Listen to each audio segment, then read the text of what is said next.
آپ صلی اللہ علیہ وسلم نے فرمایا کہ بے شک آدمی البتہ محروم کر دیا جاتا ہے. 2 دفعہ تاکید ہے، بے شک تاکید، البتہ یقیناً. اللہ کے نبی کی بات ہے ہی پکی، لیکن جب 2 دفعہ اس پر آپ نے تاکید کے لفظ بولے، جس کا مطلب ہے یہ بات بہت ہی زیادہ مضبوط ہے.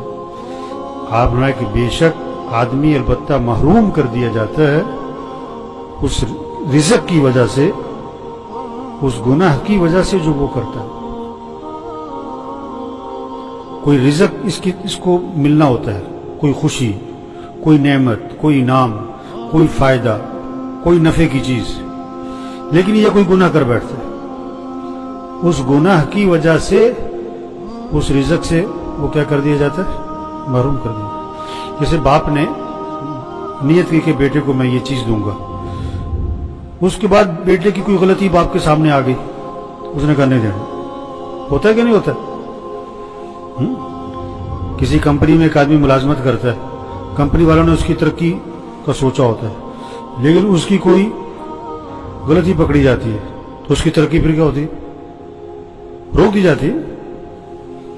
تو اللہ کی طرف سے کوئی فائدہ کسی کو ملنا ہوتا ہے، کوئی نفع، کوئی خوشی، کوئی اس کا مسئلہ پھنسا ہوا تھا وہ حل ہو رہا ہوتا ہے، لیکن یہ کوئی گناہ کرتا ہے، اس گناہ کی وجہ سے اس نعمت سے کیا کر دیا جاتا ہے؟ محروم کر دیا. وہ نفع نہیں ملتا، وہ خوشی نہیں ملتی، وہ کام اس کا اور اٹک جاتا ہے. وہ سمجھتا ہے فلاں کی وجہ سے، فلاں کی وجہ سے نہیں، کوئی غلطی کی ہے، کوئی گناہ کیا ہے. آج لوگ اس بات کو نہیں سمجھ رہے کہ گناہ کی وجہ سے محرومی آئے گی. کوئی آدمی چاہتا ہے کہ اس کو نقصان ہو جائے؟ نہیں چاہتا. گناہ کیوں کر رہا ہے؟ اس کو یہ پتہ نہیں کہ گناہ کی وجہ سے محرومی آنی ہے. سورہ قلم میں قرآن پاک میں قصہ آتا ہے، والد جو تھا نا، باغ تھا انگور کا یمن میں، ہم نے وہ جگہ دیکھی، خوب خرچ کرتا تھا، خوب لوگوں میں خرچ کرتا تھا، غریبوں میں، یتیموں میں، لوگوں کو خوب کھلاتا پلاتا تھا. باپ مر گیا، بچوں 3 بیٹے تھے، انہوں نے کہا باپ بے وقوف تھا ہمارا، ایسے لوگوں کو کھلا پلا دیتا تھا. اگر وہ سارا جمع کرتا ہم کتنے مالدار ہوتے تھے. ہم نے کسی کو نہیں دینا. عام طور پر جو دوسروں کو بے وقوف سمجھتے ہیں وہ خود ہی بے وقوف ہوتے. وہ کیا سمجھ رہے تھے کہ باپ بے وقوف تھا، حالانکہ بے وقوف خود تھے وہ. تو انہوں نے کہا ہم نے کسی غریب کو کچھ نہیں دینا ہے، اور رات کو جائیں گے ہم پھل کاٹنے، کسی کو پتہ ہی نہ لگے. تو ایک عذاب آیا، قرآن پاک میں آتا ہے فطاف علیہا طائف من ربک وہم نائمون، کہ وہ ابھی سو رہے تھے، اللہ کی طرف سے ایک آگ کا عذاب آیا، پورے باغ کو جلا کے راکھ کر دی.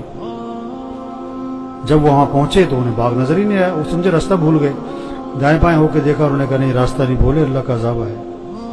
ایک گناہ کا ارادہ کیا ابھی اور اللہ کا عذاب آ گیا، پورے باغ سے محروم ہو گئے. تو دیکھو یہ بات سب کو سمجھانی ہے، یہ بات سب کو، کہ گناہ کی وجہ سے کیا ہوگا؟ بولو. رزق سے محرومی ہوگی، نفع سے محرومی ہوگی، خوشی سے محرومی ہوگی، کوئی نقصان ہو جائے گا. آدمی نہیں چاہتا نقصان ہو، لیکن گناہ سے نقصان ہوگا یہ اس کی سمجھ نہیں ہے. آدمی نہیں چاہتا میں خوشی میرے سے چھین جائے، کوئی نعمت میرے سے چھین جائے، نہیں چاہتا، لیکن گناہ سے خوشی چھین جائے گی یہ اسے پتہ نہیں. اور جس کی سمجھ میں یہ بات آ گئی کبھی گناہ نہیں کرے گا. اگر ہو جائے تو جب تک توبہ نہ کرے چین سے نہیں پڑے گا. یہ سمجھ اگر لوگوں میں پیدا ہو گئی، معاشرے سے گناہ کیا ہو جائیں گے؟ ختم ہو جائے. تو یہ بات دوسروں کو سمجھانی ہے. ٹھیک ہے نا جی؟